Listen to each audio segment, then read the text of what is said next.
look at the panic coming from the Democratic Party and the white liberals establishment right now. This is from The Nation. And I'm pulling this just for the sake of time. I'm pulling just a few.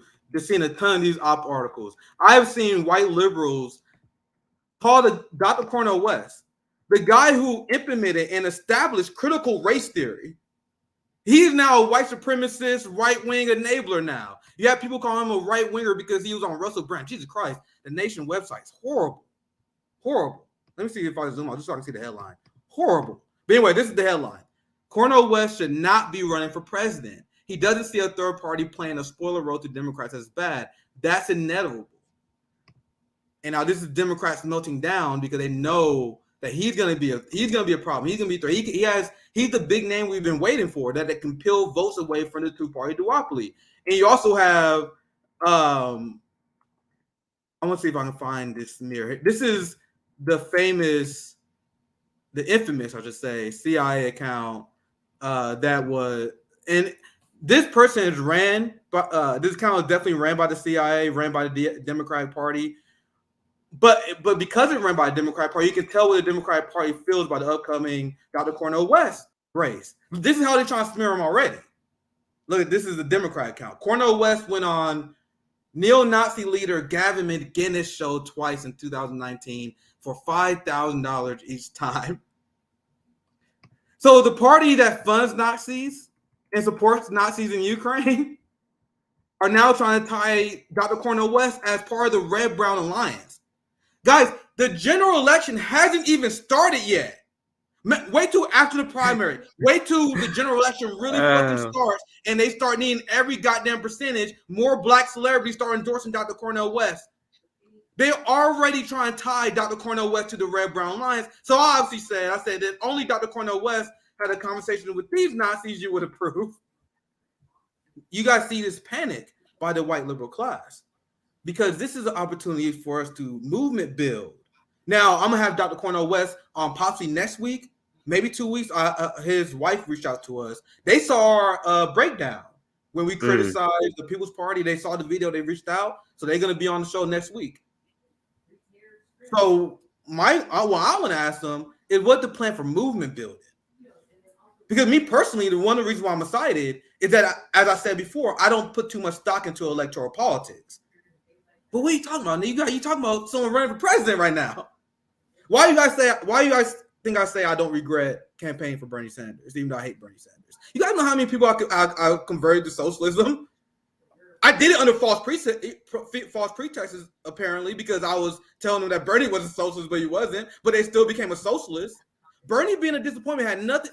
Does not change the fact that I flipped countless people on the left during the thousands of doors I knocked on during the 8 weeks I spent on the Bernie campaign, let alone the people I know in my personal life.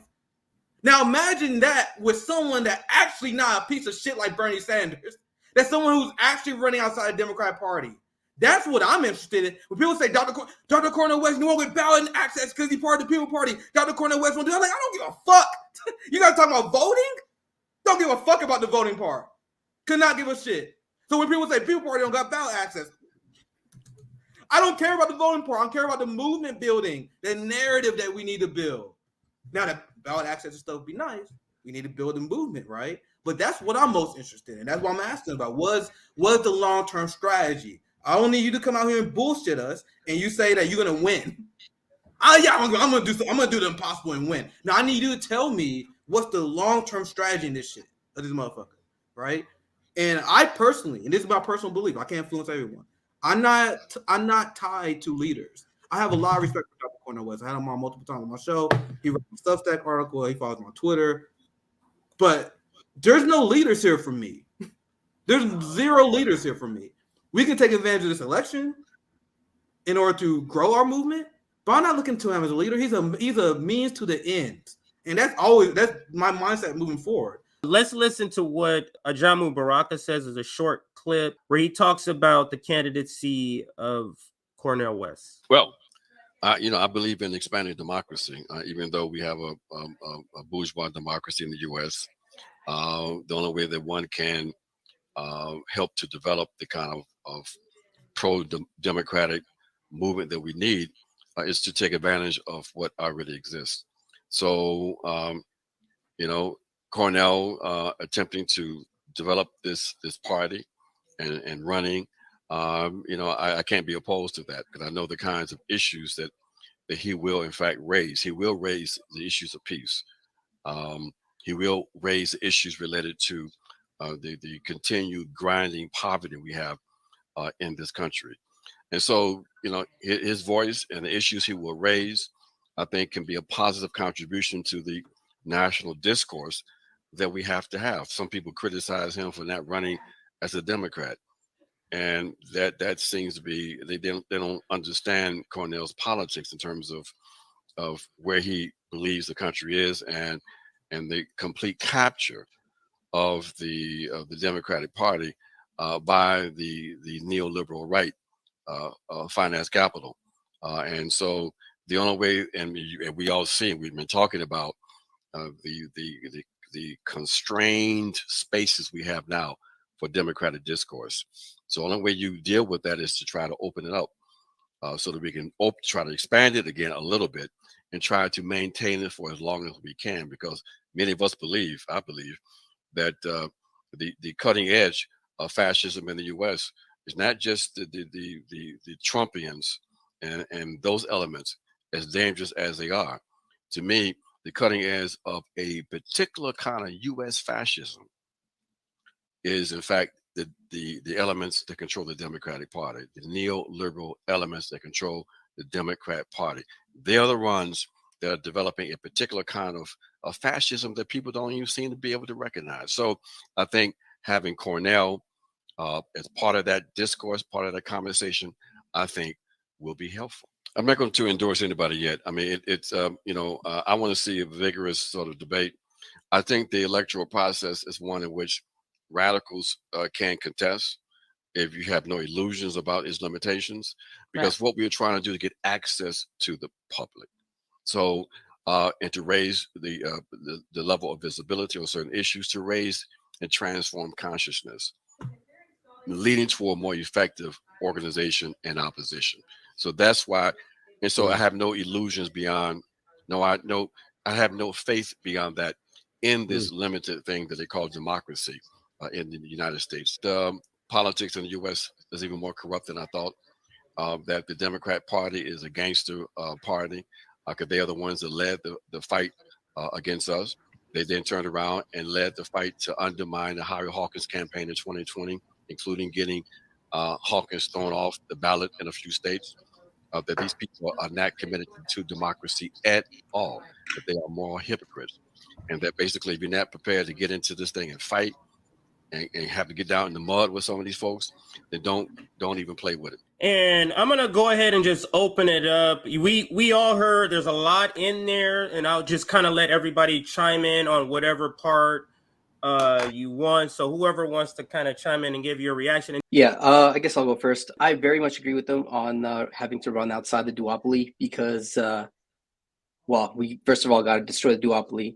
But as far as like the allegations against Nick Brana and the People's Party goes, I am in no way like excusing what they did or anything like that.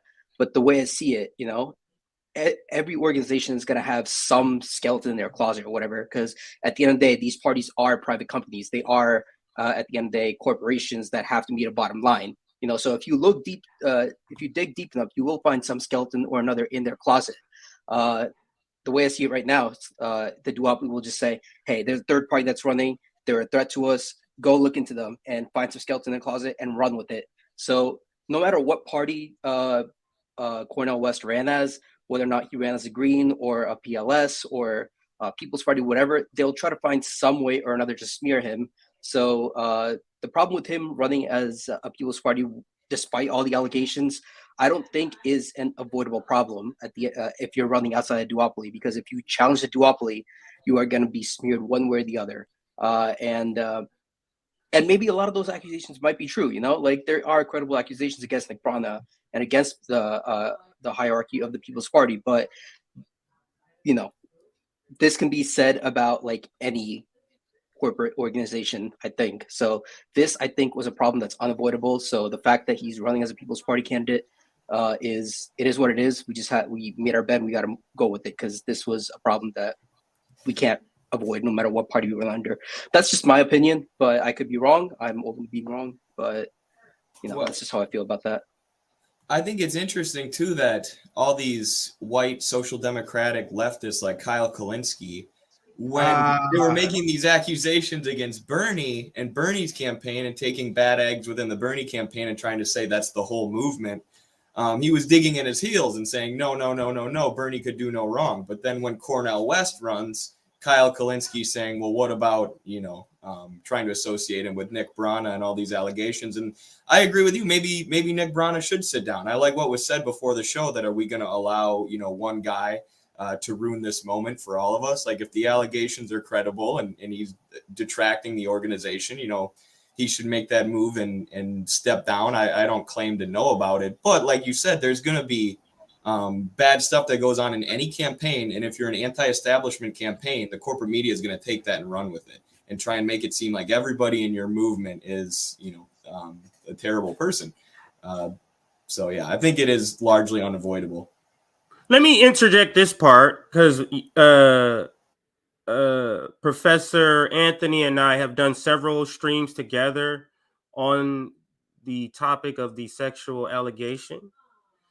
And it must be said, full disclosure, Professor has personal interaction, so we must disclose that when we're talking about this. And the other thing is, I want to just suspend that allegation. Barring that allegation, the reason Nick Braun is a problem because they financially mismanaged the place, which we can't have workers' funds mismanaged at this point. Absolutely. By any election. So that's my concern, because we need to not let that be. There's so much more that's a problem with Nick. We don't want that to become some sort of like pawn to be used, because that's a sensitive, area for me at least. But go ahead, Anthony. It looks like you wanted to chime in because of that fact. Yeah, and I'm just won't spend too much time on it. I do know Zena Day, and I've spoken with her at length. I do believe her. I believe her allegations are credible, and I believe her. And that is something, I've said a lot of what I needed to say about that back when it happened. In addition, I don't like what the party did in response to it. I thought it was horrendous. And we spoke together about that, Jay. Right. Yes. But there are other problems. But this goes back to my original statement a little while ago, which is I believe Dr. West's candidacy is bigger than any party, or could be, if we respond the right way. I just want to, respond to the white liberal class, professional class, freaking out that he's not running as a Democrat. They're not even going to let him on the debate stage. Why would he run as a Democrat? Give me a break. You cannot have it both ways. Oh, why don't you run?